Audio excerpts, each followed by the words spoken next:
What's up? It's your boy Los LOS from the Flavor Podcast. You are listening and watching the Flavor Podcast. We're back. We didn't change. But Chicago pizza or New York pizza? Oh, I'm with Chicago pizza all day. Well, that's Tom. White Town. Because I like chasing the man or the rats. The rats. Can you put your finger up for a second? Like this? Like this, like you're about to point something. Oh. So this is going to be...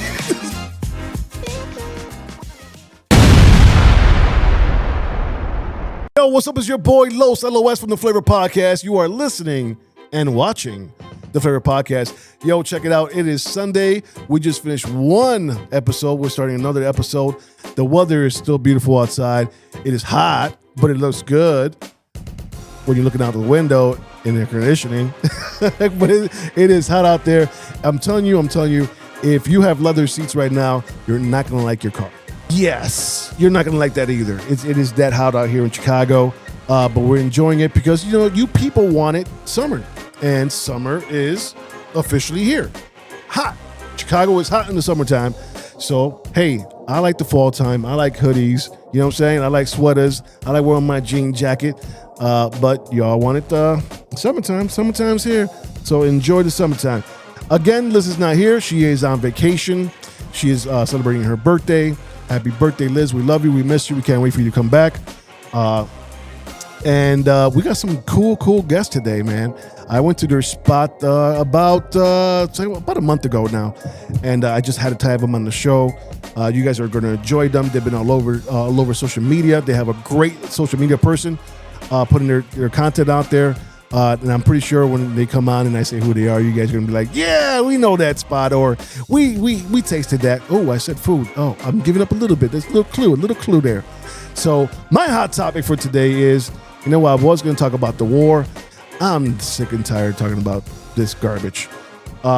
So what I'm going to do is I'm going to leave this to a straight commercial. We're going to a commercial. Enjoy it. Yo, what's up? It's your boy Los LOS from the Flavor Podcast. Yo, I want to talk to you about EXZAK Services. These are handyman that came to my rental apartment and they gave it a whole makeover. They painted, they patched up the holes in the walls, they fixed a faucet, they did the floors, they even put new screens on my windows. Y'all got to call these guys at 312-860-4225, 312-860-4225, and remember, you have flavor. And we are back. Yo, check them out. That was EXZAK Services. They came to my house. They cleaned out my gutters. They did the whole, I had a big old hole in the wall. They patched that up. They painted. They do a lot of handiwork. It's summertime. Some of you guys don't want to do the handiwork. Your wife's been telling you to do the handiwork, but you don't want to do it. You want to go golfing. So, hey, call these guys up and get the job done. EXZAK Services. But right now on the table, we have two gentlemen that I'm proud to have on the table. One is, I'm trying not to mess up. You guys know how I am with names. Josean is in the building, and David. What's up, Josean and David? Did I say that right? Yeah, you said that right. All right. It's okay. More practice. You'll get better. Much better than what I've heard before. Yeah, for sure. Okay. I'm for sure. So you guys are from where exactly? I know where because I've been there. I already told you guys that. You guys, where exactly? Who you representing? We representing Smash Jibarito. Yep, sir. I want sir. Hey, so I was at the Puerto Rican Fest. I want to start off with this. I was at the Puerto Rican Fest. I seen you guys there, of course. Yeah. And I heard the day before, the day I was there Sunday for Father's Day. I heard Saturday you guys ran out of food. Yeah, right at the end, we ended up selling out like 5 minutes before we were closing the tent. That was crazy. But it was crazy. But that happened again on Sunday. Yeah, that was even crazier. And please don't tell Melanie because she's been yelling at me since that day. She hates when we sell out. That's a good thing. Yeah. No, she hates my guts for it. Shout out to Melanie, by the way. People are actually lining up for your food, man. You guys, like I said, your PR person, whoever's doing your PR work. Shout out Sophia.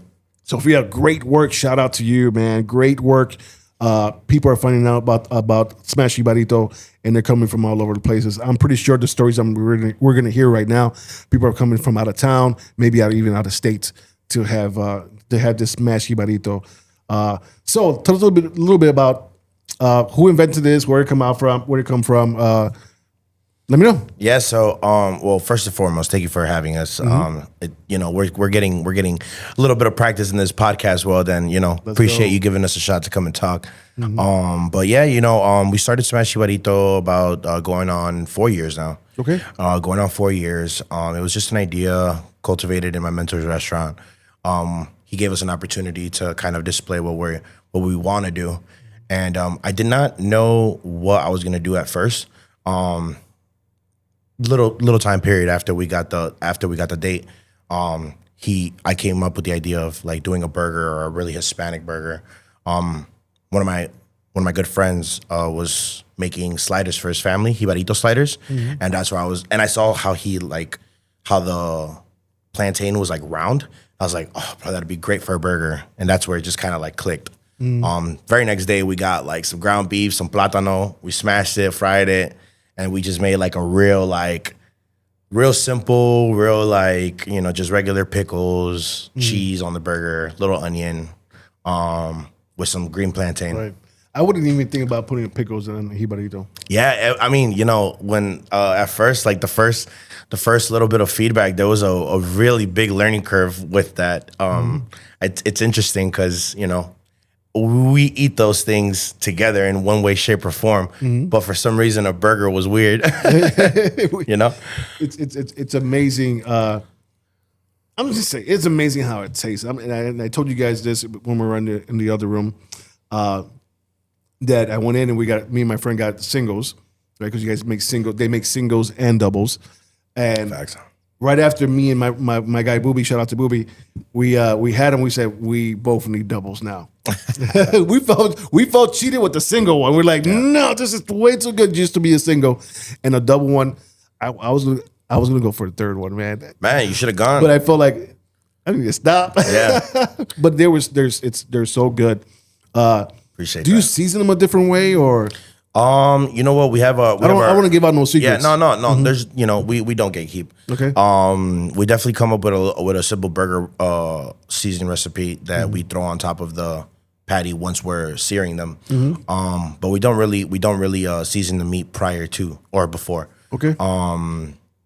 Yeah, so we just cook it on there, and then right before, it's a very thin piece of meat. It doesn't. It's a smash burger, so that real like deep penetration of the seasoning doesn't need to. Come through like that. You say it's a thin piece of meat, but even the single doesn't look like a thin piece of meat. Well, they're almost 4-ounce patties. So for sure, they're pretty hefty. Yeah, they're pretty hefty. Yeah. Luckily, the burger is basically a salad with all the vegetation going on it. So yeah, that's where it might be a little lighter. Awesome. So David's here on the table as well. Yes, sir. We're partners here, right? Yep. Chef. When did this? Chef David. When did this become a partnership? I want to say about a year and a half ago. Before that, I was just hands that were, just trying to help out as much as I could. But, as the process went on, I learned a little bit more. And then I just built like kind of a connection with it. And him and I have been working together, very close for about a decade or so now. So, it was just an opportunity that was presented to me to help something that, a brother of mine wanted to cultivate and see come to life. And I knew I could assist in that and just expanding it. You know what I mean? Like the initial birth of it might not have been there, but, I'm the father who stepped up. And I just came in That's and so great. just kind of like That's so great. tried to take the reins as much as I could and just be an asset. Word. Yeah. But this relationship started a long time ago as friends. Yeah. Oh yeah. Take us back there. So David and I, we've been friends for we've been bros. We've been brothers. This is my brother from another mother right here. We've been bros for a little over a decade now, and I met him through a mutual friend. Interesting moments in our lives. We were young. I was 20. I was 20. He was 22, 23. 22. Yeah. We were in interesting moments in our lives. And I was bussing tables at Sabatino's. Me and my boy, shout out to Lex, went over to David's house one night just to hang out.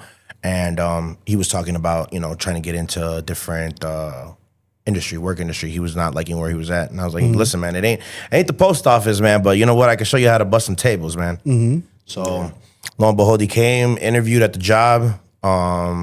The owners, they gravitated toward him, and they gravitated enough toward him to call him on the most busiest day of the year. My boy's first day learning how to bust tables was on New Year's. Oh, wow. New Year's at an old Italian American restaurant in Old Irving. How did he do? Oh, he did great. I mean, I taught him that night. By the beginning, he couldn't hold 2 plates. By the end, he was spelling plates with plates. That's awesome. It was a great time.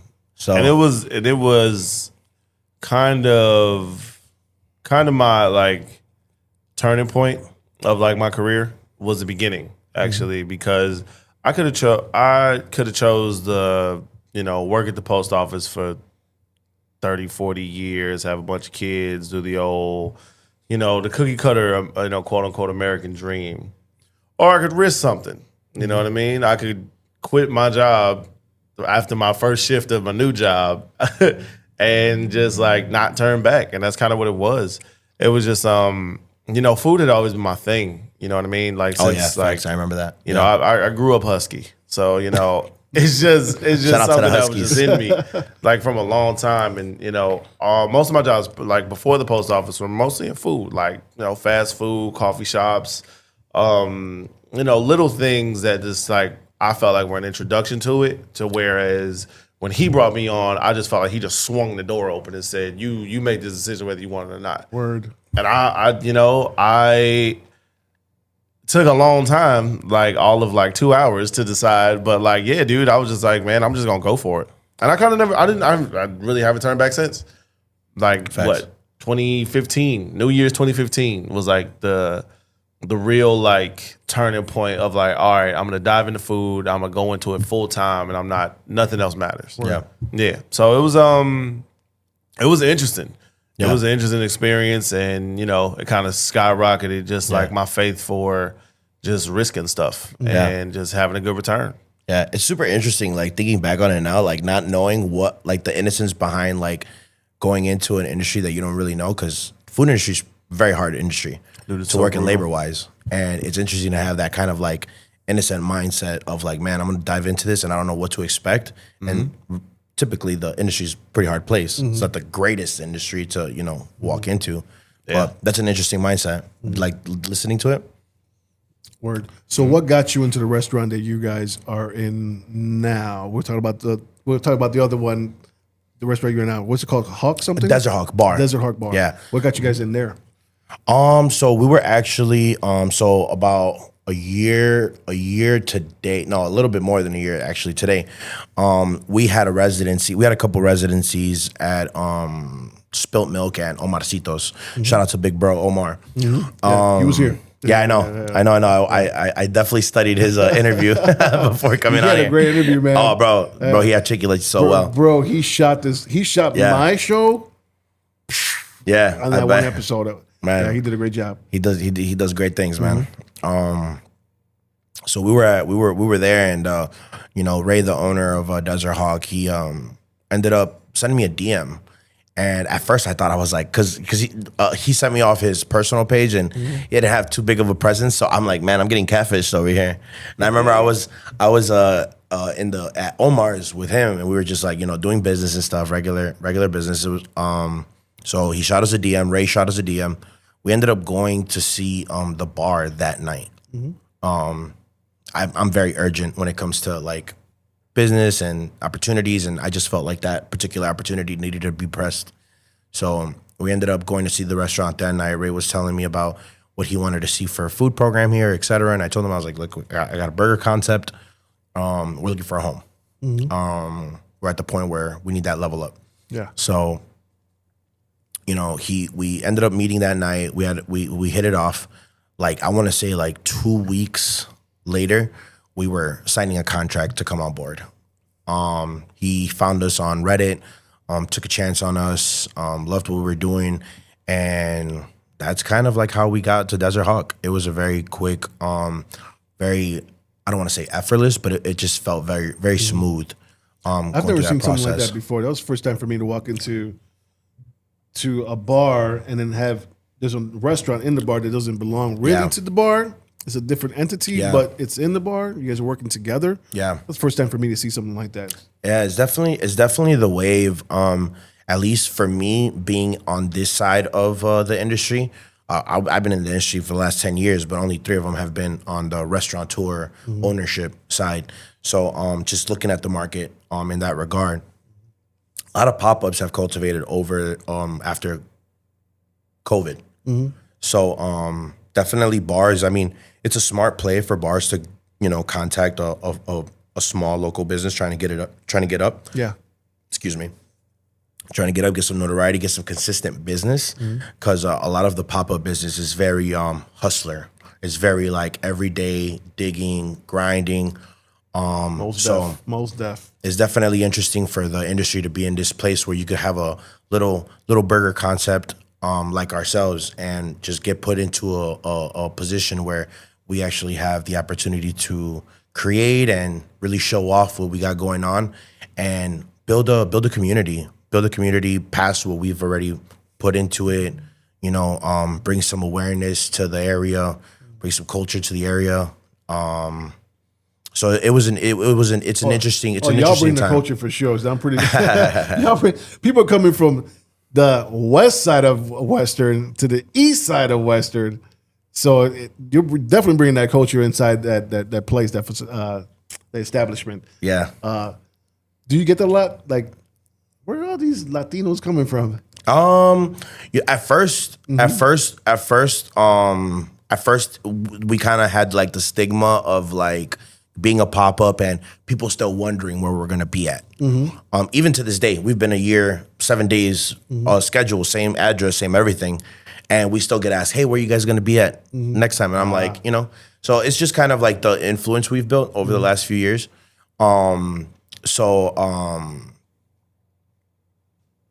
Having that kind of follow us. Yeah. I forgot what I was going with that.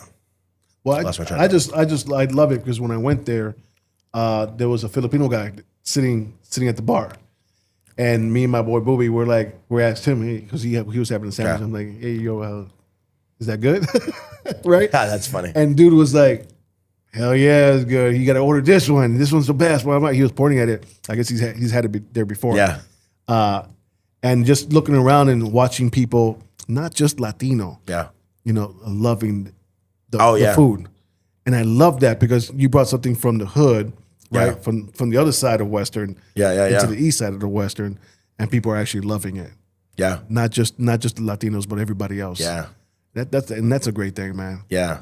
Dude, it was kind of funny, and maybe David could touch on this a little bit more, but it was interesting because at first people didn't understand it, especially being in an environment where it wasn't so common.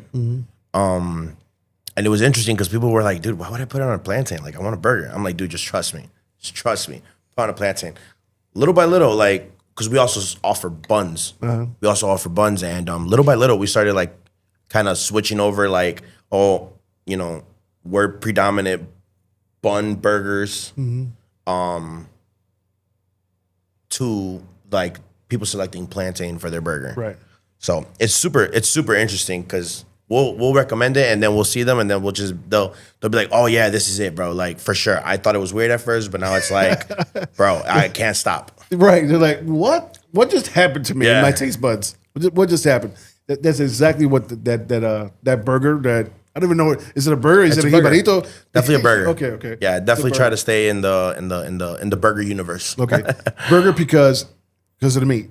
Yeah, and just the whole concept of it. At the end of the day, it's a burger with your selection of bun. Okay. Whether you want it on a plátano, whether you want it on a regular bun. Do you get people wanting it on the bun? Oh yeah, absolutely. I ain't gonna hold you. I haven't eaten on a plantain since I got buns. What? Only because, and I say that only because over the last 3 years, I've been eating all of it on a plantain, and I'm a little plantained out. You're changing it up a little bit. Yeah, but just taking a little plantain hiatus. What about you, David? So having it on the bun, on the plantain or the bun? I mean, it just depends on the mood of the day. Oh, okay. To be honest with you. All right. I mean, either way, whether you want it how we originally planned for it to be, or do you want the alternative, it's a good time. It's a good time on any vessel on any day of the week. It doesn't matter. Like I've even had it with no bun. Yeah. I'm not even gonna lie to you. I've done the lettuce wrap. Yeah, I've had it with both buns. I've done it with nothing. Yeah, right. Let me get the burger with and a fork. Okay. Yeah, right. That's it. That's all. Someone doing the keto diet? Hey, some type of diet. You know what I mean? That's funny. So, what else do you guys serve there? Chef? So, the premise of what I feel like Smash Jibarito represents is a twist on not just traditional food, but Chicago classics. We are through and through around the way guys. So what my vision of it was to just remix a lot of Chicago, staples that we grew up eating. Obviously we're not, suburban guys. We, grew up in, the hood. Yeah, you're Puerto Rican. Only by looks. Okay, we had a side conversation. Ladies and gentlemen, I know he looks Puerto Rican, but he is not Puerto Rican. I know. He is not. I know. But he loves Puerto Ricans. They love me. Yeah, let's go. It's a love relationship. So for the people to know, what? I am African American and my father is Filipino. Awesome. So wherever that collaboration came from, this is the product of that. So, thank you, and I appreciate it. So he's not from Vega Baja, Puerto Rico, or Ponce, Puerto Rico. He is from Chicago. Yes, sir. Yes, and sir. he's doing great things with the food in the restaurant that he's building up. And I'm loving it because I thought he was Puerto Rican. He looks like my uncle. Hey, man, a younger version. But as far as the menu goes, we take our just fusions of culture and we create just new experiences for people. Mm-hmm. So I have chips and got me fumbling over myself. We have a loaded chip where we have hand cut items. Obviously, we make the chips in house. The cheese sauce that we use made in house. The jalapeno blend that we make in house, which is all just our rendition of the chips and cheese you would get from your local candy store, local gas station growing up. Another item we carry is a pica puff, which is a rendition of a classic pizza puff, but instead of your traditional, Italian seasonings and all that other stuff, we do picadillo filling. So again, always paying homage to the fusions of our cultures and just, creating something new that will also remind you of, your childhood. Little things that you can go back on and say, I remember having something like this, but I've never had it like this. Yeah, facts. So, that experience is what we aim for with, this future endeavors or whatever we have going on. Yeah. I'm super fortunate to have had the traditional of every aspect, but now we have that opportunity to create another platform where we can just blend all of it and give you something brand new. I'm loving it. I gotta try that pizza puff, man. Oh, dude, treat bro. yourself. Treat yourself. Treat yourself. You're doing yourself a disservice. Yeah. You know what? I might just show up today. I'm telling you. You got What time you open to? 9 p.m. Oh, we got some time. We got some time. Oh, yeah. So, gentlemen, we're going to take a commercial break and we're going to come back with this or that. Yep. Yep. Yes, sir. We'll come back. Yo, what's up? It's your boy Los from the Flavor Podcast. Did you know that in a research study, Rashi has been shown to have anti-cancer properties, anti-tumor effects. It helps detox the body and regulates the immune system. Whether your immune system needs to be controlled or boosted, Gano can help you there. And natural coffee that changes people's lives. Get your daily dose of 150 antioxidants in 1 cup while enjoying the flavor of this beautiful coffee. Natural coffee never tasted this good. Have you ever tried a Smash Jibarito burger yet? Well, let me take you into Desert Hawk. We're talking fried plantains instead of buns, hugging a juicy smash patty with melted cheese, house pickles, and a creamy aioli sauce. Chef David and his squad are cooking up culture inside Desert Hawk, located in Wicker Park. a Reddit success story turned into a local food gem. Now look at that burger. Can you say yum? Have you also had a Land-style hot pocket on steroids before? And let me get you onto this Pico Pop Picadillo, a crispy fried tortilla stuffed with seasoned ground beef and gooey cheese. And the gloater chips, hot hand-sliced potato chips drenched in cheese sauce and with spicy peppers. Weeknights, weekends, late nights, they've got you. Smash Jibarito isn't just food, it's a whole vibe, so pull up. What's up? We're back. Yo, check them out. Check them out. Gano XL Mushroom Reishi Coffee. It's really good for you. Look at my hair. It's grown out. This is 2 months. Look how long it is already. And I got gel in it. It goes out longer. My skin is feeling good. My stomach health is better. Try that Gano XL Mushroom Reishi Coffee. The link's below. Yo, on the table, I got the guys from Smash Jibarito. And what's up, guys? Yo. What's up What's again? going on? We back. So, Yes, sir. want to play a game? Come on. You want to play a game? Come on with it. Play a game? Yeah, okay. That's how Saw happened. Yeah. That's how Saw happened. Let's play a game. Would you like to play a game? So it's called This or That. So I'm gonna mention this and I'm gonna mention that. You guys choose one of them and explain why you picked that one. Ready? So they're gonna be real silly. They're gonna be real serious. They're gonna be we don't know. We'll find out. What happened. I'm calling I'm calling Liz right now. Liz, talk to me. What do you got in your head? Okay. Liz will say, I'll leave it for later on. Have a good time, Liz. Tom or Jerry? Ooh, Individually. man. The cat or the mouse? Man, oh man. You go ahead and answer. I know my answer. I know what it is. What is it? Thoroughly. It's Jerry every time. Why? First of all, Tom always had a point to prove. Yeah. Tom never went after Jerry because Tom wanted to. He either had to impress another little cat, or he was running from a dog, or he was getting yelled at by his mama, or something else was happening. Yeah. Jerry didn't need no He just motivation. lived his life. Jerry didn't move for nobody with the food. Yeah, First of all, Jerry outsmarted that man for 50 years. Every home Tom had, Jerry was there, rent free. Yeah. He outsmarted him every time. Every time. And then 9 times out of 10, Jerry wins. Yeah. Yeah, I'm gonna have to agree with you on that one. Tell you, man. And he was always like just living his life, man. He was just chilling. Mind his own business. Getting disrupted. He sleep. They throwing a party. Is you ain't my baby. I don't got time for it. And Tom only talked when it had to deal with girls. Or when he got hurt.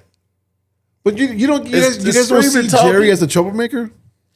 I mean, sure. Because Tom was just chilling half the time trying to hook up with a female or whatever it is. Yeah. And here comes Jerry starting some problems. Hey, man. I don't know, man. I feel like they were too perceptive of Tom's point of view. All I too know much. was one was always focused on everything else.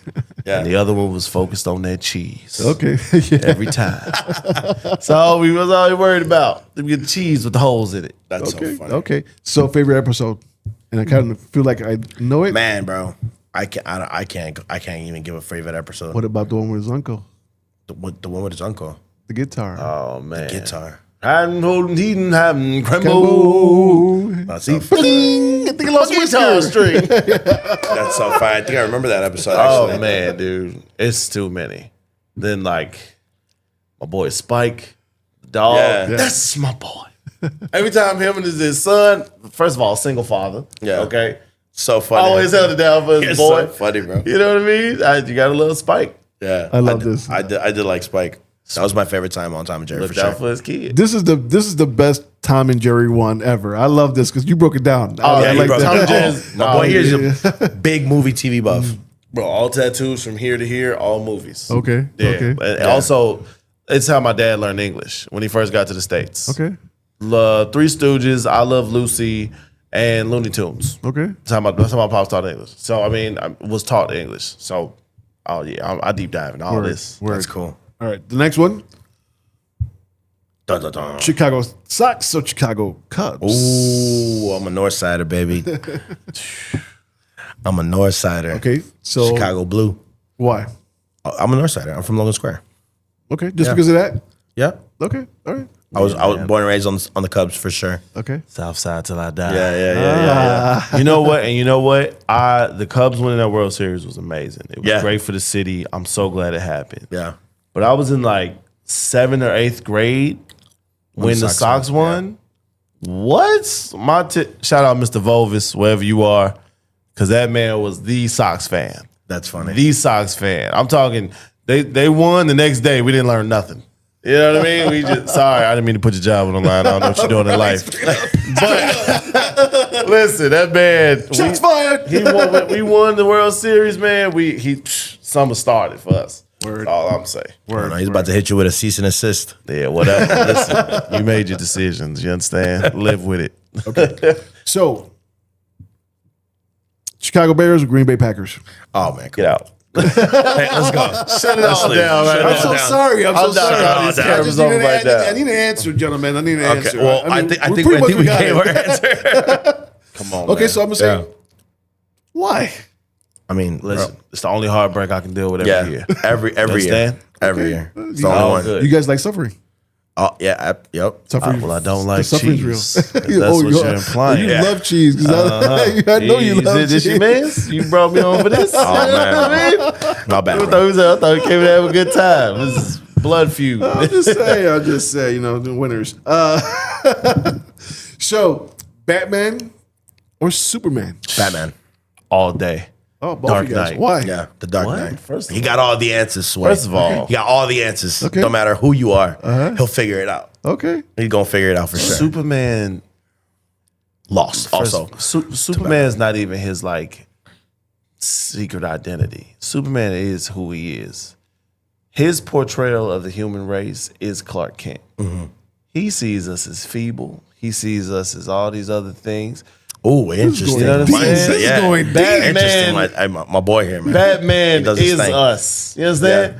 Yeah. He's rich. We ain't all rich. Yeah. But he's human. He's a man. And he stands 10 feet higher Yeah. than any other person in Justice League. I don't want to hear it. Okay. I don't want to hear it. Agreed. No Batman, no Justice League. You don't even get justice. You just get a lead. You don't Get out even of get here. justice. He said you don't even get justice. All right. Arroz blanco Ooh. o arroz con habichuela? By itself, con habichuela. By itself. By itself, gonna be Arroz blanco? for sure. Arroz blanco. But Well, if you're just you know, saying white rice. if you're White just saying rice. white rice Yeah, by yeah. itself, Yeah. I'm gonna go with arroz con habichuela. Okay, but Oh wait. Are you wait? so I'm so me, I know what you're talking about. me, I would like arroz blanco, Yeah. but I sauce it up, right? So I get the black beans and I'll sauce up with some black beans, or I ain't I'll gonna get that lie. egg and toss that egg right on White top. rice fed Yeah. my family. You know what I'm saying? White rice. We grew up off the white. Listen, Yeah. I had an habichuela in my household. That white. You know what I'm saying? That white, they got me through some things. White with the eggs. White Yeah, with that's facts. Oh, controversial. White with the butter and sugar. Shout out Mississippi. Yeah, I know. See how they looking at me? They don't know nothing about that. That's for us. That's for us. I brought that one home.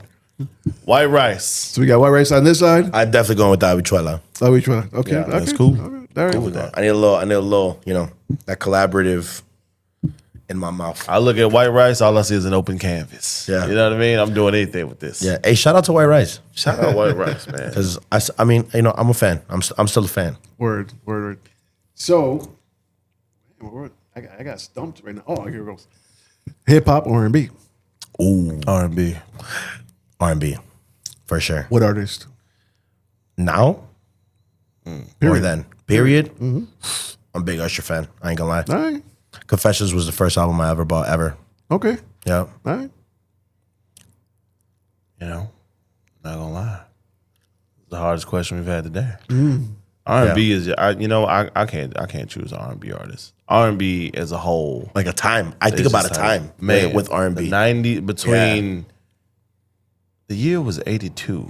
Yeah, between 82 and about 2009, I feel like was prime golden just like era for R&B.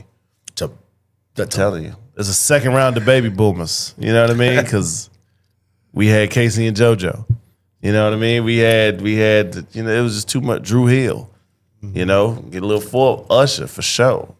All type Chris Brown for the youngsters. And people don't like sure. people don't like to hear it, but we had R. Kelly. Controversial. Controversial. I was trying to step away. I was trying to keep No, it we away. still have You them. said You got to separate the music from the man. Hey, man. Yeah. Yeah, man. Not a fan of Robert. Not a fan of Robert. Robert? Yeah, you keep him where he's at. R. Kelly, he could sing a note or two. You know? Robert? They don't do that. So if you would pick Jodeci or Drew Hill, Man. Jodeci ain't got no Drew Hill bounce. Yeah. You gotta hear that Drew Hill bounce. wow, Man, bro, I just for me it's just like where I'm at. Like, you know, I'm gonna be feeling both, but you know, sometimes I'm gonna feel one over the other, and vice versa. Drew Hill lets For me, it's Cisco definitely a get a time. solo career, and I'm not okay. happy about it. Okay, so it feels like a Drew Hill kind of thing. Okay, Jagged Edge or Drew Hill? Jagged Edge. I like Jagged Edge. I'm a fan of Jagged Edge. Jagged Edge all day. Yeah. Yeah, Jagged Edge. I like the niche of it. You got Yeah. two sets of twins. That's hilarious. That's hilarious. Y'all crazy. You got your light skin pair, you got your dark skin pair. You couldn't lose. That's hilarious. He threw braids on them. Changed the game. Okay, guys, most serious question. The serious question of Dun, dun, dun. the game. Chicago pizza or New York pizza? Ooh, man. Don't get me started. Man, bro. Wait, what's Chicago pizza? It could be anything. So we got several types of Chicago pizza. New York pizza is really New York pizza. Yeah. It's the pie. Okay. Okay. You I got think some I'd serious, ever I got some give- serious faces over you here, think I'd boy. ever give New York credit for what we've perfected? Now I'm real big on. I don't care who did it first. I care about who did it best. Pizza's invented in Brooklyn. I'll say it. Keep that shit stuff over there. I'm sorry. I'm so sorry. You good? Chicago has hands down the best food in the world. I'll put it at that. So he's going Chi-Town? Man, I love a tavern style. I ain't gonna lie. But there's something about that fold for me, man. You like the fold? I like the fold. You like man. that Bocce's pizza?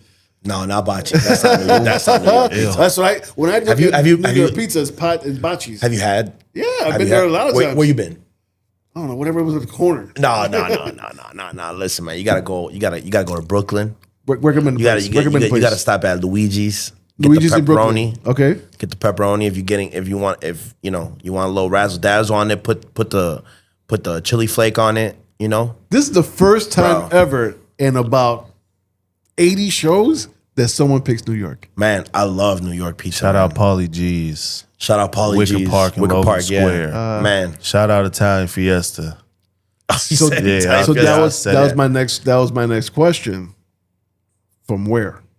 Man, Paulie G's got a good slice in Wicker for sure. Can I be transparent? That's what we I want. have recently had some of the best thin crust pizza I've ever had in my life.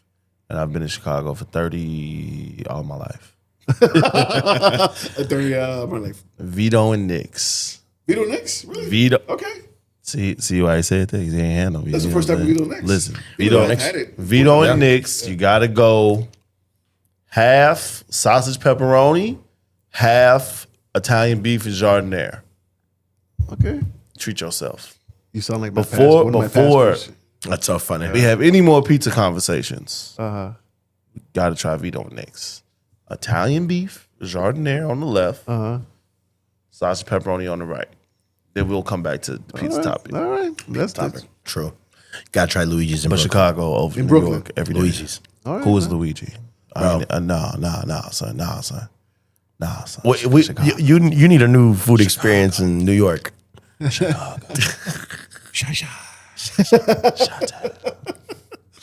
All right, cool. So we're gonna get into your guys' life right now. We're Trauma gonna- dumping. We're gonna dive deep on both sides. I'm gonna be jumping around. So, who was Josean? Hosean. Josean. Josean. It's all good. I had forgot it. Third time will be a What are charm. you talking about? That was the first time I messed it up. At 10 years old. At 10 years old, who were you? Who was this Who kid? was I, man? That was 10 years old, I was actually moving back into the city from a very personal hiatus. So I was living in the burbs. Okay. Ended up Ended up moving back to the neighborhood. I was gone for like a couple years for personal reasons. Yeah. And I was actually going to school for the first time in public schools. Okay. Yeah. Up until that point, I was in private. Okay. And then my third grade year, that was like a weird 3 different school moment in my life. So it was all private. And then I ended up coming back to the city because I was living in Lake in the Hills. Okay. Suburbs. Okay. And came back to the city. Ended up going to Carl von Linné Elementary. Shout out to my Linné Lions. Over in the Avondale area. Okay. That's where I was, 10 years old. Met all of my homeboys who are my homeboys now. Met them all that year. Love. Yeah. You still in touch with them? All of them. Awesome. All of them, yeah. Shout out to the boys. But who were you? Who was I, man? I was lost. I was scared. I was angry. I was a lot of things then. Yeah. I wasn't quiet, that's for sure. Okay. All right. Yeah. Awesome. Interesting time in my life for sure. Okay. We're gonna skip 10 right now. Yeah. We're gonna go to David right leave you now. guys on a David, cliffhanger. 10 years old, David. Who were you? Oh, buddy, I was figuring it out. One thing I will say about us in the Black and brown community is when we are young men, that is exactly how we are seen as young men, especially when you're creeping up on those ages of being a teenager and, you know, you just have this desire to be grown so bad, you know? I mean, because, you know, when you really think about it, 10 years old, you're a child. You're a child. But knowing that, you know, you're about to transition to this whole, like, older version of yourself, you don't get lost in childish things. You don't relish the childish moments that you could be having. You focus so much on like what you're trying to become. You know what I mean? And I feel like us as, you know, Black and brown men in, you know, this temperature of you know, whatever, society, whatever, how we are perceived, we have to mature quicker. We gotta become adults faster. So personally, me at 10, you know, I wasn't even thinking about, you know, being 10. I want to be a teenager already. So, you know, I'm just trying to, you know, I'm coming into my own. I'm starting to stink different. You know what I mean? Like definitely. 5, I was a musty little musty little thing. I'm talking like musty. I'm not even gonna hide it. They used to draw me with the arms up, the squiggly line. Listen, you know what I'm saying? Did not know what hygiene was. All I thought was my man stank is here, and I'm embracing it. That's wrong. Go take a shower, you little funky little boy. Oh, dude, all I can think about right now is that Drewski interview. Yeah, exactly. But you know, I was just trying to figure out what type of dude I wanted to be. Yeah. You know, at 10, you know, 0 responsibility. The only thing you can do is think. You know what I'm saying? So it's just, you know, I was really like thinking about older me at that point in time. Yeah. You know? Okay, cool. So, That's interesting. 15 years old. Who are you? 15. Where am I at? We're in high school. I was, First of all, any brothers and sisters? I got a little brother. Shout out to Leo. He's doing his thing over in, I don't know where you're at. I don't know if you're in Texas or if you're in Kentucky. One of the two. But shout out to you. I was sort of a freshman. I was a bit of a crazy adolescent my freshman year in high school. Okay. Wasn't really going to school. Just stayed at the crib playing video games, watching movies. School wasn't for you. School, I hated school. What about school you didn't like? Hated school. Getting up? The getting up part of going to school, which is the hardest part? That and my attention span in school was like not there. So it was like a squirrel kind of moment? Yeah, dude. It was like I'd get there and interestingly enough, like I would break down, like I'd be in math class and I'd be understanding what we were like talking about, but I wasn't like, I wasn't present in where we were at in most of my curriculum. Especially my freshman year. My freshman year, I did not care. And it definitely reflected that way. Yeah. 15, that transition was like weird because I didn't really get into my like I don't want to say like positive about high school, but I didn't have a change of heart until my sophomore year. Yeah. So like post 15. Yeah. Oh, cool. Yeah. David? 15. So 15. It's like half your life ago. Wow. Yeah. 30-year-old jokes. I feel that. You got them now too, freak. All right, so I think 15 was really important because just like we were talking about with 10, I was trying to figure out what I was doing. 15 is when I realized that everything I'd done up until then was not it. I was really into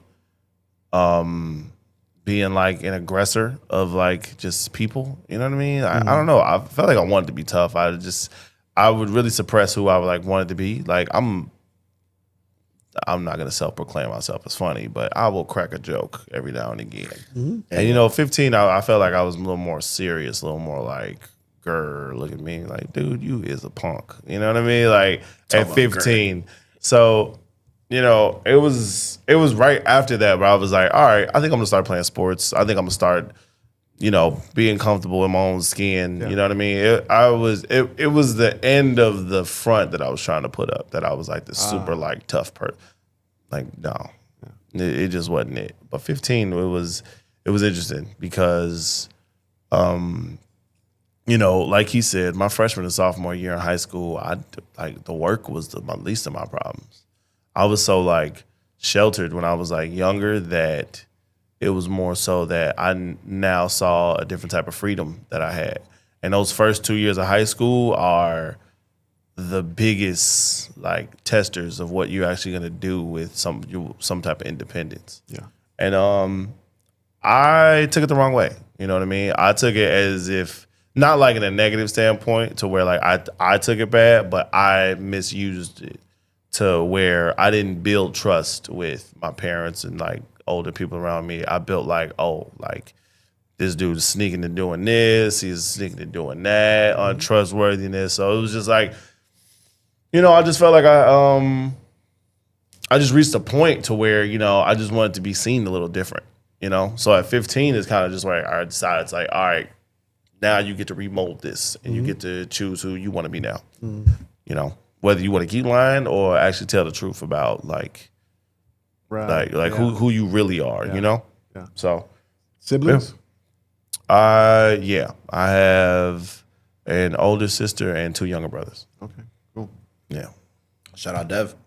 Yeah. It's my girl. Devin, Eric, and Alex. My peoples. Word. 20 years old. Where we at? 20. I actually met this fine gentleman over here. 20, that's when, let's see, I first experienced heartbreak. 20, I was... You first experienced heartbreak? Yeah. I was... What happened? Little young love. Little young love? Little young love. This is right out of high school? Huh? No, yeah, like something like that. Like right out of high school. Yeah. Shout out to the homie. Oh man. Yeah, 20, I met this dude. I think that's when we were just hustling, bro. We were just hustling tables then. We were just hungry. Yeah, we were busters, but we were like we were being recognized as like servers. It's kind of we were just, running tables, working at Sabatinos day in, day out in that real hot patio. God.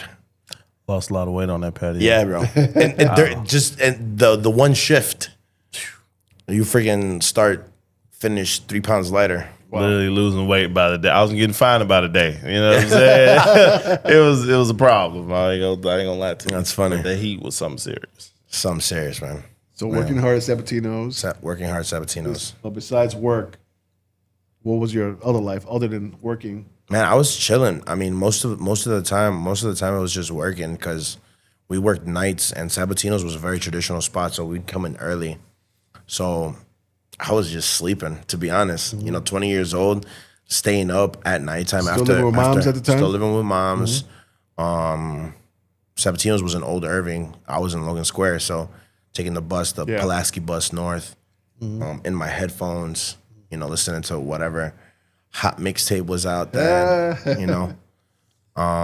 Whatever you got from Mega Mall? Yeah, no, not even. Mega Mall was already closed, I think. It was down already. Okay. It was already, yeah, I think they opened, I think it was open, but it was very like inconsistent or something. Yeah. But yeah, Mega Mall was cool, man. Mega Mall. Shout out to Mega Mall, man. Shout out to all my Logan nights. Yeah, we used to throw parties there back in the Yeah. top. Yeah. That's cool, man. See, I wish I would have experienced that Mega Mall old. like that. I just remember going to Mega Mall with like my boy JP and my other guy Alfredo, and like, cause his mom and my mom knew each other. So like, I just remember like one day we were just like walk over to like Humboldt Park, go to the beach. No, wait. Go to Mahone Beach? Yeah. Shout out to Mahone Beach. I think we popped in there and then we went to Mega Mall or like a revert, or it was like another time that my actually no, it was another time. Me and my boy JP went with my mom. She walked with us to Mega Mall, and my boy Laz was trying to come and hang out with us, and his dad wouldn't let him, and he started crying on the phone. It's so funny. That's my last memory of Mega Mall. Okay. It was me and my boy JP at Mega Mall with my mom and my little brother, and we were trying to convince my boy Laz's dad to Go to the Mega Mall. yeah, to like, no, just let him come over. Oh, Because just- we were just at chill. the Mega Mall, yeah. Yeah, just chill. And we were hanging out, and he wouldn't let him, and he started crying, I remember. Shout out to Laz. Shout out to Laz, man. Core memory. He started crying, and his dad was like, all right, fine. You know, parents talk to each other, and then he ended up coming over. Ooh, got later on that jam. day. Okay. You know what I mean? Still funny, man. got the dip in these streets. That's so funny. So David, 20 years old. Oh boy. Experience any love loss? Not yet. Not at 20. So I guess we can dive into this. Can't be as bad as mine. Yeah. Come on, dive into All it. right, so 20, probably a couple years after high school, or you know, I was figuring it out, and at 19, actually, I was at the worst of the worst for Why is that? myself. So I didn't really have a lot of direction in what I wanted to do, and I surrounded myself with what felt familiar. I mentioned that I was sheltered a little bit. So once I did make it to high school and I did experience that, I started to party a little bit. Started to party a little too hard. So I When you mean party too hard, what do you mean? I was abusing substances a lot, mostly like party stuff, ecstasy, Molly, mushrooms, acid, of things of that nature. And I started to notice myself spiral when it just became too much. You know, when I say too much, I just, I started to notice my own patterns. I started to run into people in public, and they would tell me like what they saw. And you're not even going to see yourself in that light when you're in it, Right. until someone that like you actually care about and love approaches respect their you with- opinion. Exactly. So 20 was a much better year because during the 19-year-old year, I put myself through a decent amount, and I also promised myself to pull myself out of it. So by 20, that summer, when I did turn 20, I was already working at Target for like, I want to say 2 months. And I just reflecting on that previous year at 20 years old, I just kind of promised myself that like, no matter how bad anything ever gets, no matter how, astray I may walk, that the end goal is more important than anything.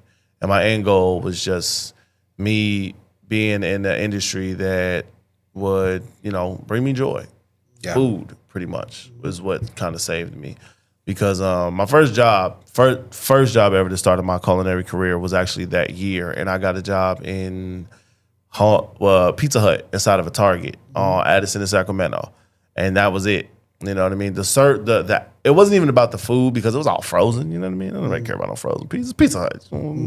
But the act of service was... Pizza's like frozen food from like New York. Pizza. Man, I'm telling you, it tastes like the 90s. But the act of service at like 20 years old just brought like a real like humbling experience to me. and it sparked the curiosity to see how far I could take it. I didn't know it was going to be this. I didn't know that my food endeavors was going to bring me to where I'm at now. But I just knew like food helps anything. I've never seen a situation where food didn't help. Whether you're sad, whether you got something going on, let's go get something to eat. And me being on the side of that to serve people, it was gratifying to the point where it made me feel purposeful. Even if it was Pizza Hut. You know what I mean? It was nothing crazy. But at 20, I knew that food was gonna take me somewhere. I just didn't know what and how. But 20, that was me. You know. And it's so funny that you pick these ages because now that I'm realizing them, it's just like that's crazy. Every age was like a door for me. You know what I mean? So once we get to 30, I might start crying. You know what I'm saying? Oh man, I know. Oh man, Yeah. You got me. So I want to tap a little bit about the drug use, Yeah, if we may. that's fine. Yeah. What got you there? Was it peer pressure? Was it just trying to experience something new? Was it like I just want to deal with what you're going through at the time? Yeah, I'd like to say that. And the reason I asked is I'm not trying to put your stuff out there like that. No The problem. reason I asked is because there is a young entrepreneur out there that's probably going through something as well, and they could see you and say, if he made it, I could make right, it. Yeah. right. And that's why I'm asking this question. Yeah, it was honestly just about not so much an identity crisis, but it was really just, well, you know, I got no plan. Let's just do this for now and just see how it goes.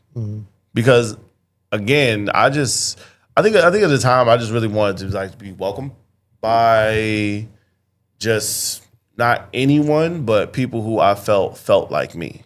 You know what I mean? And I honestly don't think it was any peer pressure. Nobody forced me to do anything. Like I had the desire to do it, just because it just, you know, I didn't see much consequence behind it, because, you know, it wasn't like people were overdosing around me. It wasn't like the people around me didn't really take it as far as it could have gone to where I could have seen it as harmful until I'm in, you know, just and I don't remember if I was there, but what I had heard just kind of put me to the point where I was like, all right, if I don't switch it up, I'm going to stay in this forever. You know what I mean? And it was just like an access of it that I had never seen before that like really kind of scared me. And it wasn't even me that was going through it. It was just like, I found out that my tightest circle, the people who I really loved, were partaking in something that we had all agreed that would have gone too far. Yeah. So once that boundary had been crossed, then I felt like if y'all don't care about yourselves, y'all not gonna care about me at this point. So, you know, that the desire to not fall too deep into it is really what kind of got me out of it. You know what I mean? And you know, I'm never gonna sit up here and, you know, play this whole sob story thing. Like, if it happened to me, and, you know, not to victimize anybody that's, you know, going through it, but you know, it's difficult. It's difficult to kind of like be in it and to like see it from a bird's eye view. It's the hardest thing that you can do. It's the hardest thing. But fortunately, I didn't have to, because I just saw it from other people's like point of view rather than the bird. You know what I mean? I'm not gonna. I even if I saw it from the bird's eye view, I wouldn't have trusted the bird. I don't know him. My people are what pulled me out of it, Right. because I trusted them. Right. You know what I mean? So it was that, and you know, not one. I'm not that vain, but I can be vain. And when somebody told me I look like I had just walked out of like Halfway House and I was looking bad, and I was like, oh no, that's not good. You know what I mean? So, you know, there's multiple things that can pull you out of it, but it only takes like a slight level of, you know, lack of self-confidence to get you in it. Yeah. And I lacked it completely. Like my self-confidence was like, it was just like, it wasn't there. You know what I mean? So I felt when I was the drunkest at the party, when I was the most intoxicated, when I was the show for everybody else, that's when I felt like my most like alive at that time. You know what I mean? And then, it's an old quote, you give attention to a clown, you become part of the circus. Come on. You know what I mean? And I was happy being that clown because at least, people was happy to be around me. They're paying attention. You know what I mean? And then like once you kind of like pull that out of it and realize to laugh at and not with, you just kind of have to have a different like respect for yourself to want to change. Yeah. So yeah. Thank you for sharing that. Of course. We were at 20, right? Yep. 20. Come on, 25. 25 was a life-changing moment for me. Well, 25, 26. 26, yeah. I ended up getting with, joining a business at 24. And the leadership in that business developed me into kind of like the person you see today, through business, through faith, through friendship. Ended up really getting close to who are now best friends. Shout out Sergio Lilly. They helped me through a real egotistic, kind of arrogant version of me. And for me, kind of helped me out of that. 25, 26 was that. It was a lot of turning point. It was a lot of acknowledging who I was up until that point and getting out of that mindset, just being, myself, for myself, not really caring or worrying about anyone else, and not for a form of giving. We tend to kind of like work on us so we could give more through us. It wasn't that. It was acknowledging who I was, stepping away from that, and just finding myself again. That kind of started the process to a lot of personal development I went through post 25, 26. Sounds like some healing at the same time. Oh yeah, very, very much. It was like expose the wound. Now that you know what it is, now that you know what needs to be treated, now that you have the stuff to treat it, it's that process, that beginning process of mending that, which led to a lot of direction in my life, for sure. Awesome. Yeah, 25 was interesting. 25, my man.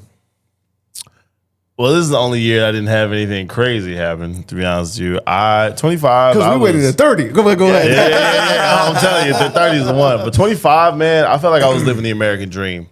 Had, family, crib, car, job that was paying me well, room to grow. It's just like I felt like I was in my career of what I was supposed to be doing at that point in my life. Right.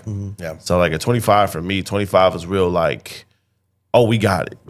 You know what I mean? At 25, I thought that this was it. You know what I mean? Like what I'm doing, everything I have going on right now around me is exactly what I had manifested and wanted.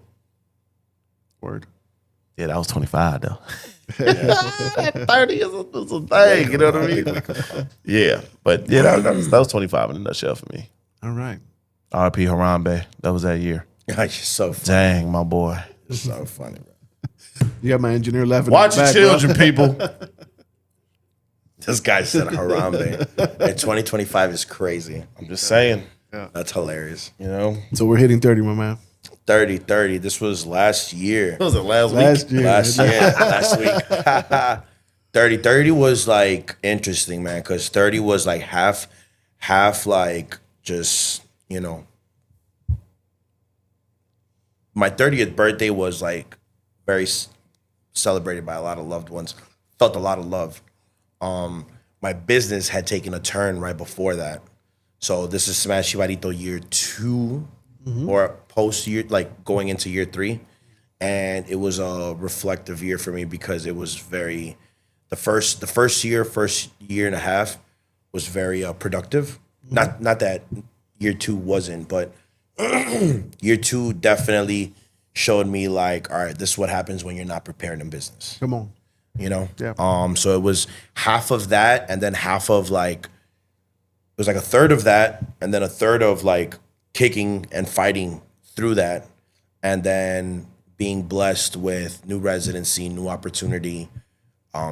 My outlook on the business in terms of hustling it completely changed.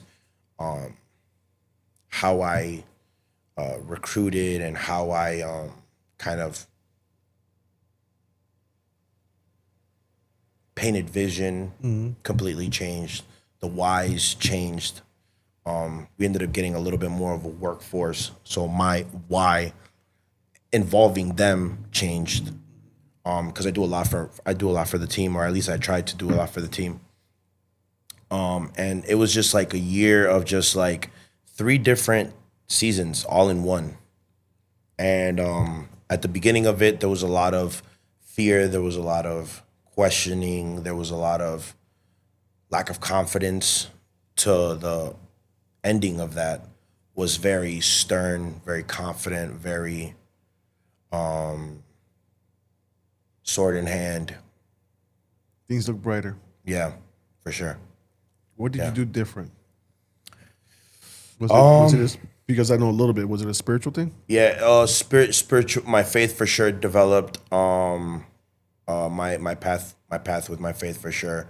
Got a little bit more into it. Environment changed. There was a lot of transition.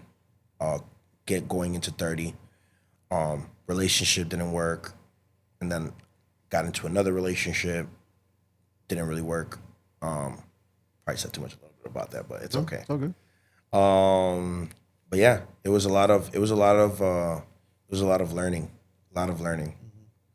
Do you see yourself from 25 to 30, maybe a little bit more? I mean, getting to 30 got better, but in between 25 and 30, there was some valley moments. Yeah. COVID happened in between that. COVID happened in between that. So kind of where David was at, where he felt like he had it all at 25. Around the same time, right before COVID happened, I felt the same way. Career was flourishing. COVID ended up happening and just kind of knocked me off my pedestal. Big realization. Gave me a big realization in what I was doing for myself and what I was doing for work. And that kind of just like set me back to have like a really big, like really bad year, and then just like never having to relive that again. And it was just that growing process, growing out of that, kind of set me back a little bit again at 30, post 25 at 30. But we've been able to for sure work through our work through the healing process for sure. 30 was an interesting year. Yeah. For sure. How are you today? Good, strong. I have a lot of support. My environment is very, very protected. I don't allow a lot of stuff around me. So a lot of the individuals who are around me, I do seek like wise counsel from. Yeah. I feel good. I feel confident. I feel motivated. I feel driven. I feel grateful. I feel not finished. Determined. I'm in my what? I don't want to say that. Yeah, definitely. Awesome. I'm very grateful right now. Very grateful. The individuals around me I'm very fortunate for them. Yeah. So you're 10 toes down now on succeeding on anything that you do. Yeah. I don't know if succeeding, I would use succeeding as the word. But I know the path I'm walking. And I know at the end of the path, there's a purpose. Amen. I like that. Yeah. And, I know it's there, and I just got to continue walking this path. And I feel like everything that's perspired in my life has led me here, and taking on the responsibility of just walking it and being an example for individuals who, see themselves the same way and just need a little bit of proof. Yeah. So that's where I'm at. I'm in that space mindset of taking responsibility, taking ownership of that, and being that.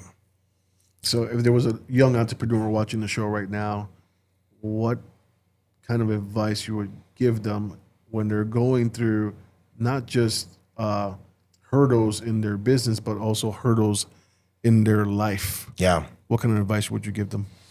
Man, to be an entrepreneur, man, it's not an easy thing. It's one of the hardest things I'm still trying to figure out, because the level of accountability, it's only you, someone could be there telling you time and time again, but at the end of the day, like, it's on you, And for me, or what's helped me, is my level of belief. Just like in anything, that kind of mindset that you have towards what you're trying to do, you have to believe in it. Just like any good ball player, just like any good anything, any good artist, when they're hitting that court and they're letting go of that shot, they know themselves that they're going to hit that shot. Yeah. I feel like as an entrepreneur, you kind of have to think about it the same way. Regardless of how many shots you've missed, how, tired you're feeling, how, exhausted you are, that level of belief is going to take you places you've never gone. And for me, I'm very delusional on how much I believe in myself. Even now, with as much proof, and I humbly say that, as much proof as I've been able to show, at the end of the day, your level of belief in yourself is really going to show proof of what you're trying to do. And if your level of belief isn't committed to what you're trying to do, it's going to reflect in your results. And if you're going full strong and you're doing everything you can to show that belief for yourself, results would reflect that as well. So if there's any advice, I would say you have to be brainwashed into thinking that what you got going on is going to work. And that it's the same for life. Like, if you want difference in your life, you need to believe that it's a possibility, and continuing to walk towards that possibility, because you can't just believe in it. Like, you have to take action upon that, Yeah. So God gives you the ingredients. You got to do the cooking. You got to do the cooking. Absolutely. Yeah. Absolutely. You can't just stare at the ingredients and think food's gonna happen. Yeah. Like, you could probably eat it, but it's not gonna come out the way that you envision it, or it's not gonna come out this way you feel it's gonna taste. Yeah. Definitely put in the work. Yeah. Belief. Yeah. That would be my 2 cents. You have to believe in yourself. Like, you gotta delusionally be believe in yourself. When the naysayers will be like, nah, that's not going to work. You're like, yeah, shut up. Especially because the naysayers, they're typically your closest people. Not typically, they are. Yeah, Every entrepreneur that's been up here is usually the closest people that are the naysayers. And it's unfortunate, but the closest people to you are always going to know you for who you were. Oh, right there. I think it's, as humans, it's really easy to just this is who this person is, and it's really difficult to look past that. So when, my boy David here comes and he got a dope concept, it's like, dude, I've known you for the last 10 years, bro. Like, I know what we do. You know what I'm saying? Mm-hmm. And this is just an example, by the way. Like, I'm not, but it's really easy for our close circles to just take us for, all of a sudden you're this business person. Right. all of a sudden you're this chef when I've known you to be frying chicken the last, 5 years, 6 years. Or all of a sudden, now you believe in God? Yeah, that too. That too. Like, I remember freaking being out here at parties doing God knows what with butt naked freaks. Like, you know what I'm saying? Yeah, facts. But it's like, and then the next day or whenever you see that person again, all of a sudden they're changed, Yeah. So, I think understanding that also, the emotions behind or the roller coaster of emotions, as an entrepreneur, probably be my second piece of advice to just calm that nerd down a little bit. Don't let them get too much into your space where you allow them to stir your pot. Yeah. Because it's gonna happen. It's gonna happen. It's gonna happen. Every time I had an idea when I was a kid and my mom shut me down, like, no, you can't dance on the table. Like, you can't do that. Don't jump on the bed. Like, Right. I think as adults we go through that as well. Friends, family telling you like, no, why are you gonna start that business? Don't you see business is down the last 2-3 years? Yeah. Or why are you gonna, start talking about that? Like, why do you want to start a podcast? Like, there's so many podcasts, Yeah. And I think, sometimes we project how we fear onto others, So just because I fear to, get in the kitchen and make a pot of mac doesn't mean that David is gonna fear making a pot of mac. You know what I'm saying? Like, he might have all the confidence in the world, and it's not fair to him to input my fears into him for what he got going on. If that makes sense. Yeah, it does. Makes a lot of sense. So yeah, man, that'd be my 2 cents. Actually, my 2 cents. That's Control your emotions and be delusional about Control your the emotions. Yeah. level of belief you are in Believe- yourself. Believe in yourself. Yeah. David, we're at 30. We're at 30, my man. Here we are. What's going on in All right. So 30 was one of them years. 25, thought you had it all figured out. 30, you realize you got to start all over again. With not just like my personal life, but with everything. With everything. At 29, I decided to leave my job where I had worked entry level and gotten to literally the top of the top, the pinnacle of what that had brought. And, I felt like I hit a ceiling, not so much in my professional life, but, everything in my life, like moving parts, like, the life that I had that I realized didn't work out I was so invested into that I was nervous about starting over this everything. So I took that nervousness and that fear and I just dived into it. I quit my job, left the place I was staying at, and I literally restarted and I started just risking. I started risking and I stopped letting the fear of instability, temporary instability, dictate what I wanted the rest of my life to be like.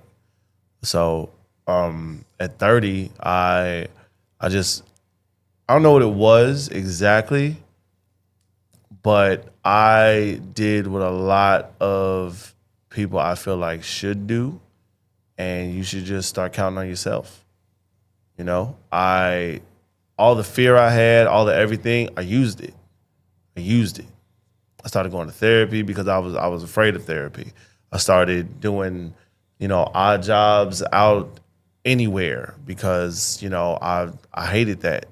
I hated not knowing not knowing exactly what I was gonna get paid at the exact time of I hated uncertainty. You know what I mean? Whereas at 30, I just kind of got comfortable with it. And then my whole thing was, well, if I leave this, I won't have this. But then I started thinking, well, if I go do this, that might open up something for me, a little bit further down the line. Yeah.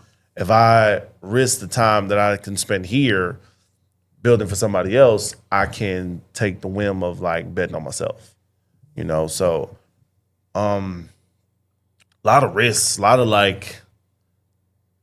spontaneous like heavy life decisions, but the spontaneity of it was just like, it was exciting to me for the first time, that I was able to even be in a position to do this.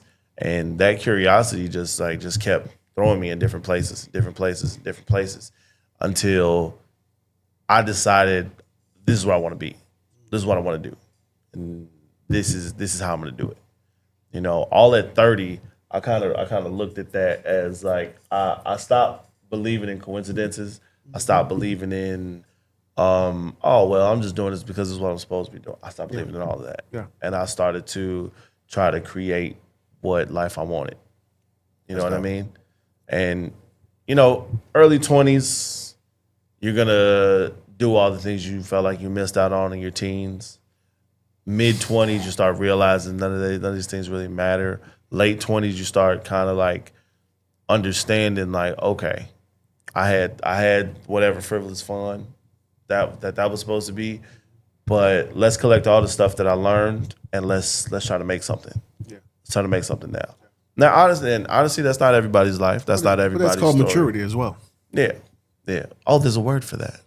Look at that. I thought I was just going through the motions. You know what I mean? Mm-hmm. But obviously everybody doesn't do it. Everybody doesn't see it. But luckily for me, it happened at 30 and not, 47 or 62 or like I didn't. Or you never. I never would have woke up. No. And realized that you literally have control over everything, every single thing we do. Every single thing. It's a choice. Yeah, every single thing. I forgot who said it, but somebody said it. I don't even know who said it, but they said every day we wake up, we got a chance and a choice. Every single day you wake up, don't matter what you did yesterday, don't matter what you say you're gonna do. You get the chance and you make the choice about whatever it is you're gonna do. Word. And those are the only two things that, one, you don't have control over. You never know when the chances are gonna show up, but the choice is like the important part. Yeah. You know what I mean? And, live with it, stand on it, take accountability for it. It's good. You know what I mean? Like, that's just kind of what 30 has like showed me. Like, blame is such a minuscule like thing. When you can point a finger, like, that's cool. Like, you know what I mean? Like, it's this is why this happened. No. Okay, it happened. It's on me. How do we fix it? Yeah. Like, being solution-based is more important than, lacking accountability. It's like, cool, it happened. What got you to that point where you're like, I'm done with this. I'm done feeling this way. And what was... Ooh, hell, what were you feeling? My choices caught up to me. That's essentially what it was. Is I had all the choices that I made staring me in the face, and it was like, what do you do now? What do you do now? Another choice needs to be made, and it's just not about what you've done. It's just like the decisions you make going forward. You have to really want better for yourself. So, I can't pinpoint the day. I can't pinpoint what exactly it was, but something in me flipped, and you just get tired of running from yourself. Yeah. You know what I mean? And it's just like you just gotta like sit yourself down and just like face the music. This is what it is. Mm-hmm. This is what it is, and this is how we go forward from that. Mm-hmm. So, you just kind of gotta live in your truth, pretty much. Can you tell us about that valley moment? It's really or is it too hard for you? No. Okay. Like the the moment. Yeah. Dude, it's so refreshing. It's so refreshing. It's so refreshing to look at yourself and be honest. You know what I mean? Because like we lie to ourselves more than anybody. Mm-hmm. Yeah. We lie to ourselves every day. Like even if you want to walk in honesty and whatever, dude, you lie to yourself all the time. Because we have control over the truth. You know what I mean? Our actions are what it is. So if we try to convince ourselves of one thing, like, there's nobody here to tell you you're wrong. Yeah. So, once you stop lying to yourself, that's when I feel like things change. Once you can sit in your own integrity and like really just like look at yourself and just tell yourself what it is, that's when things change. When you stop, I'm not that, I'm not that bad at this thing.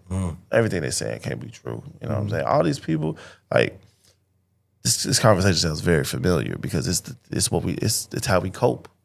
It's how we hide from being wrong, I guess. And, right or wrong, depending on what it is very subjective. So this comes from a time where you looked in the mirror and you said, "I don't like you." Yeah, you really got to do that. You really got to do that because at the end of the day, you can tell all two people, "Oh yeah, man, I've been eating clean. I've been saving this. I've been doing all that," and it's bull. Because you're the only one that knows the truth. Yeah. And you suppressing the truth from yourself is only harming you. So you just got to be honest with you and stop lying to yourself. Pretty much what that is. That is. So if there was an entrepreneur watching the show right now, what would be a word of advice? More than what you just said, because you said it a lot when it comes about talking the truth. Yeah. What would be their step to come out of that BS moment? Like I'm looking at myself in the mirror, right? Just picture, I'm looking at your BS. How do you come out of that moment like, I need to do better? In order to be honest, you have to seek honesty. So I surround myself with people who don't have the capacity to lie to me like that. It's going to hurt. You're not going to like it. You're going to be the most uncomfortable you've ever been because you're going to be told about yourself from people who, like, they have no choice but to be honest with you because they love you. Facts. When people love you, they're not gonna lie to you. They're not gonna succumb to your lies. They're not gonna enable your stuff. And that is the hardest part, is being around people that can tell you about yourself and you not want to push them away. You know what I mean? Seek counsel from your peers. That's good. You know what I mean? Because they're the ones who they see you every day. Every day they see you. You know what I mean? Whether you show up or not, they know what it is. And once you get the honest people around you, you become more honest of a person. So you just really have to know what you want and surround yourself with it. You know what I mean? You want to be an artist? Go hang out with some artists. You want to make music? Hang out with some musicians. Yeah. You want to lie to yourself? Go hang out with people who lie to themselves. Yeah. You want to live in this fake whatever that you've created. You want to victimize yourself. You want to blame everyone else. That is fantastic. Go over there with them. I'm over here with the people who care about me. Yeah. And who actually can look me in my eyes and say, "Dude, you're messing up. Yeah. You're like right now. I know what you're capable of, but right now you're trash. Right now you're dropping the ball." Exactly. Yeah. So you have to be okay with that. Yeah. You have to be okay with hard conversations. Tell us about it really quickly. Your aha moments, your hilltop, mountaintop, your thank you moment.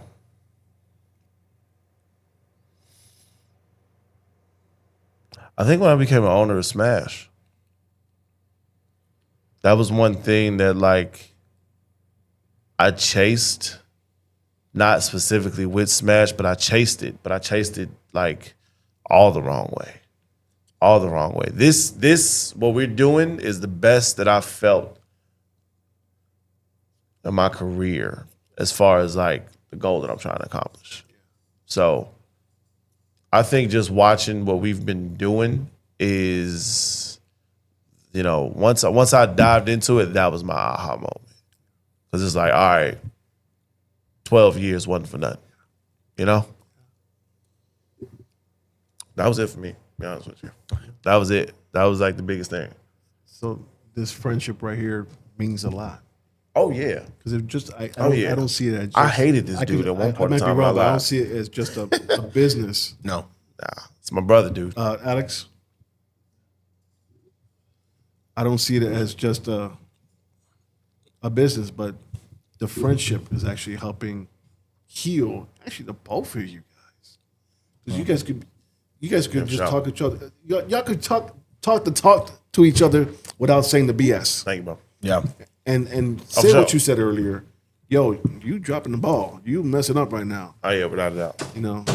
Also at 30, You flop the like water LeBron, works. you know what I'm Just saying? come. Don't worry about this. This is just age. Yeah, 30 is like, and then he helps me with that. Like, you know, he can pull me to the side. We can be having a great service, great this, great that, like whatever. If he sees that I'm lacking, he's gonna acknowledge it. Maybe not during, but the acknowledgement will be there. And that's really what you need. That's what I'll do. I'm telling you, when you have people who will refuse to blow smoke Yeah. up your bridges, Yeah. it helps. Helps a lot. Yeah, that's good. Yeah. Because people will do that just to stay on your good side. Yeah. And I'm okay with not being liked. That's the whole, what I feel like the premise of what community that we've created. It's okay to stand by yourself. I'm not gonna perform based off the crowd. I perform how I perform. The crowd responds to how I perform. You know, I feel like a lot of why a lot of people quit is because they get tired of performing like other people's stuff.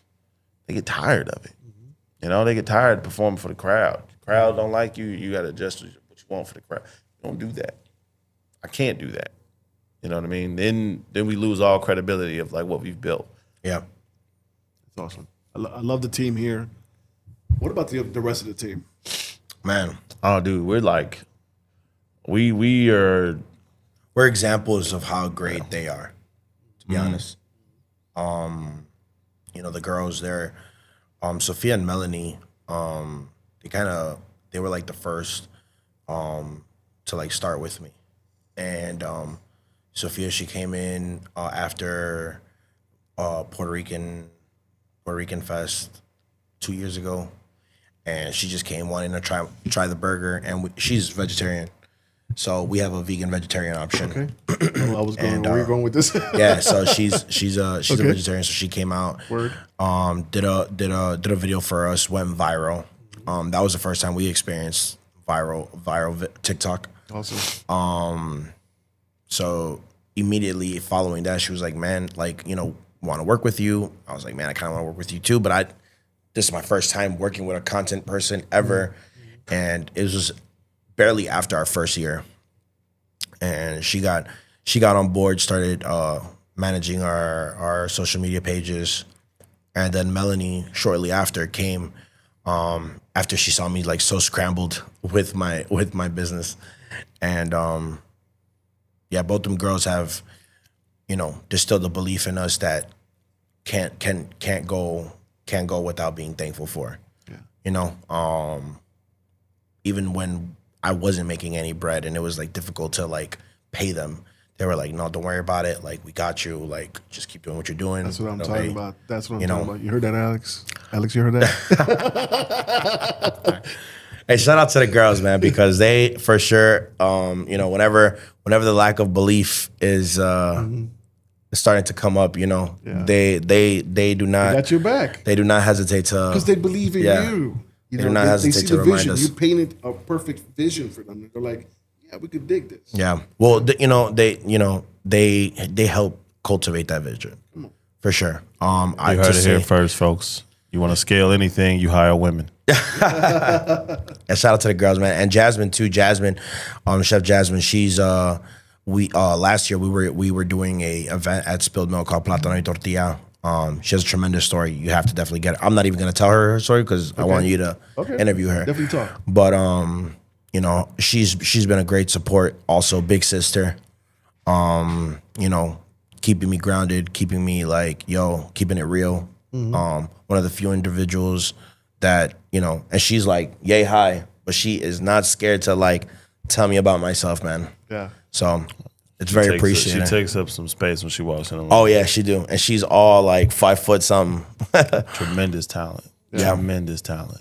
So she's a good spirit. The boys, Jose, Tony, couldn't ask for better boatmates. It's funny because we have this thing where we're like a band of pirates, you know, and we're just like, you know, just trying to. You familiar with One Piece? It's all good.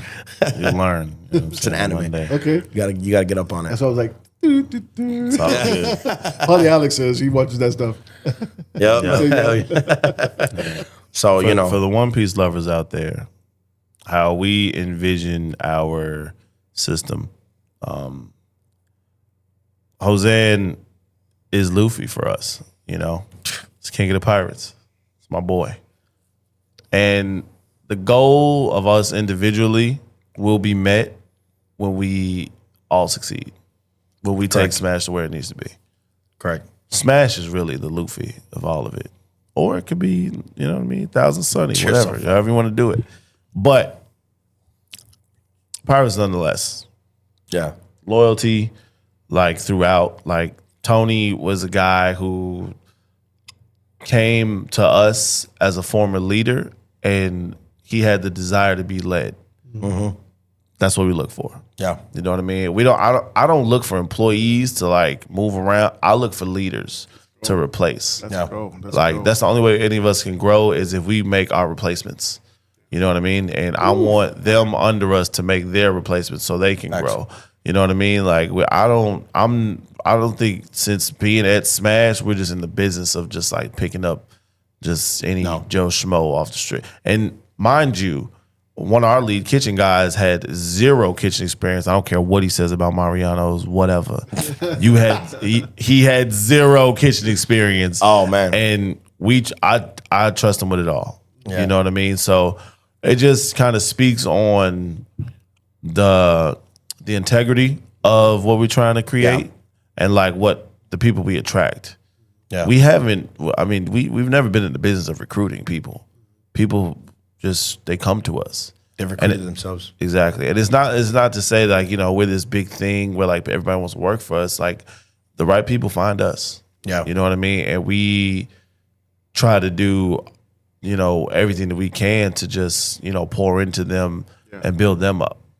Cause you know what I mean? Like this dude, Josean, is one of the few who is like completely selfless in a lot of stuff. Obviously, we all do things selfishly, you know what I mean, to help ourselves.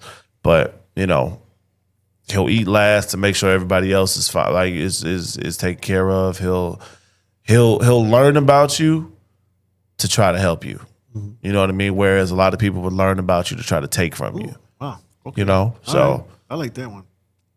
yeah, dude, it's a very interesting thing I've got myself That's into. a bar, bro. I'm gonna have to write that down. bar That's for a sure. bar. Wow. Okay. Cool. But guys, something is going on.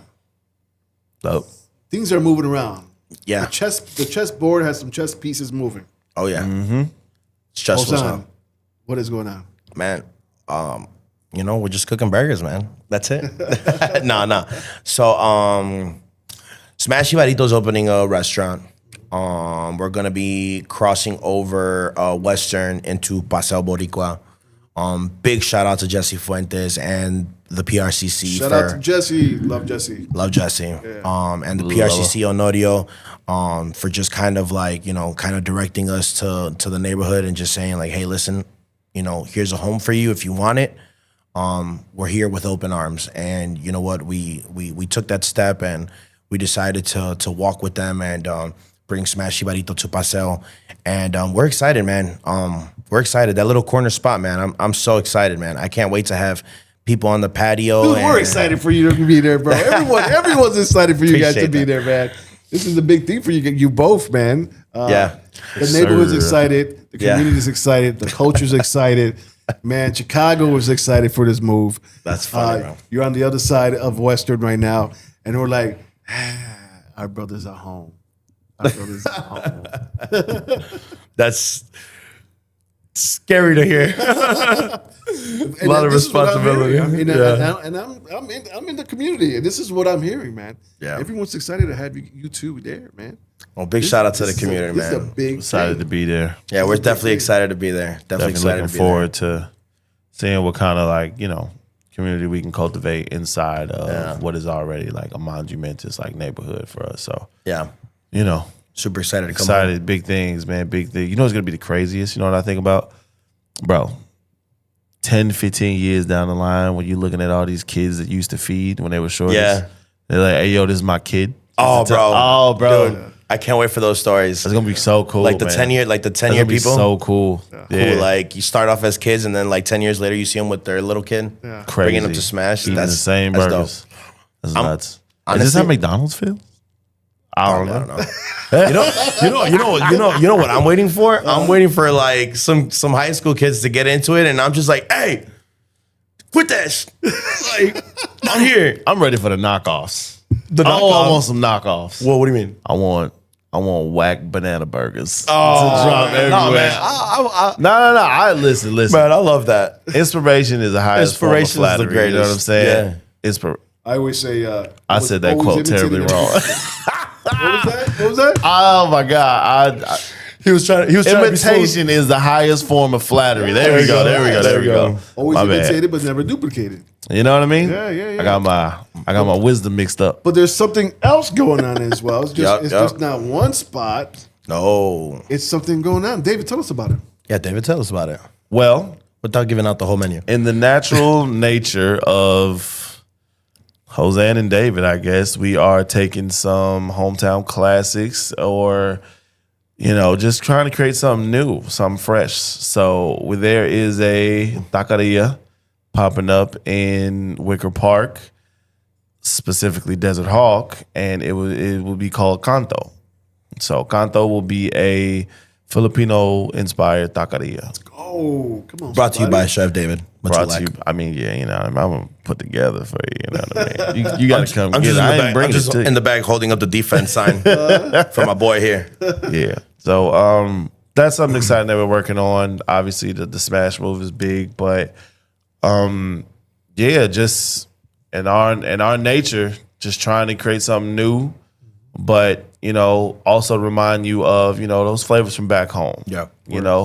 In this brand new vessel that you get to experience. Yeah.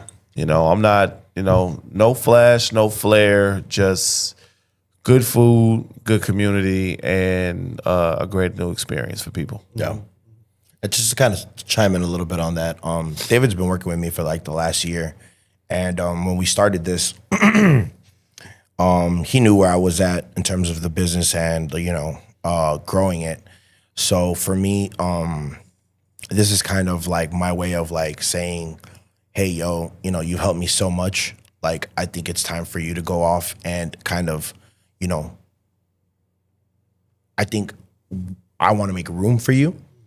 Come in, do your thing, express yourself. Because he's definitely earned that over the last year. And it's interesting. It's interesting because we've always talked about like opening concepts together when we were like younger. And it's just interesting to kind of see a full circle. And I'm really excited for David's concept because I've been Smash Jibarito for the last 3 years. And it's like my boy's about to open, man. And I'm so excited to see him and flourish in business and people just like, kind of start competing with all the taquerias out here. Shout out to all the Chicago taquerias. My boy, he Much coming respect through. to all the taquerias. He's in coming through. Chicago. Also, sidebar: Chicago has the best Mexican food in the world. I said it. I'll fight it. Other than the best pizza in the world? We have the best food in America. Anywhere there's people that breathe, there's no better food than Chicago, Illinois. Facts. You know what I'm excited about, guys? It's that pizza puff. Oh man, You gotta go get you one. You got a couple hours before we. Bro, that pizza puff. they're still on the menu. Sounds amazing. They are on the Yeah. menu. So let the people know where they can reach you right now. New address, old address, any links they could go to, social media, whatnot. You want to look in your camera? I believe your camera's this one right there. Go follow us at Smash Jibarito. Instagram, we're on Instagram, TikTok, Facebook. Restaurant coming soon. Early August, God willing. Ganto coming soon. Oh yeah, Chef, have we dropped that super soon. Instagram yet? No, not yet. This is Not yet, not this is yet. very, very exclusive information, by the way, Mr. Los. I can't wait to see Canto. Encanto or Canto? Ganto. Canto. I can't wait to see the logo. Yeah. Oh, show them the logo. I can't wait to see that Show them the logo. logo. It's actually really classy. Shout out to Megan Stone, man. She's done both of our logos. Meg Stone. She's the homie. Girl. She did both. I used to have a different logo, but she rebranded it. And she also did David's logo. So shout out to you, girl. Here we are. Tanto You taqueria. getting a shout out that? Yeah. Really? You got See that? this? Yeah. I don't know which camera looking at me. that one. Get That's your ready. guy. That's so Understand me? funny. Yeah. I like it. I like it. Yeah. It really sticks out. Yeah, thank you, man. You know, it's just creating something new is always a little. Yeah. It's exciting. It's exciting as much as it can be nerve wracking. Stressful. Yeah. But man, you know, just bringing something fresh, and you know, not to say that our scene is oversaturated with anything right now. Yeah. Just because there's such a good balance of it. But when things new come up, it is very exciting to see how the city reacts to it. Yeah.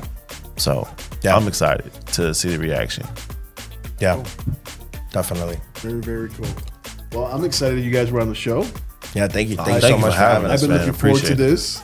Appreciate you. And you know when a podcast is excited to have I'm really excited to have two guests on the show. It's going to be a good one, and we're going to give some information. We're going to find out about you guys, and I know my viewers are going to fall in love with both of you guys. And Shout out to the viewers. They're definitely going to support you guys. I know them. Appreciate it. Man, I'm excited to see the new spot, and I'm excited for what you're doing at the old spot. Yeah, man. Changing I'm things. excited to bring it to you. Trust me. It's gonna be amazing. It's gonna be good, and I know the community is gonna come out and show out. Yeah. Amen. Appreciate that. So I want to tell both of you Thank guys, you. have flavor. Thank you, bro. Yes, sir. Definitely. So this is your boy Los from the Flavor Podcast. Flavor. Just want to tell you that you have flavor.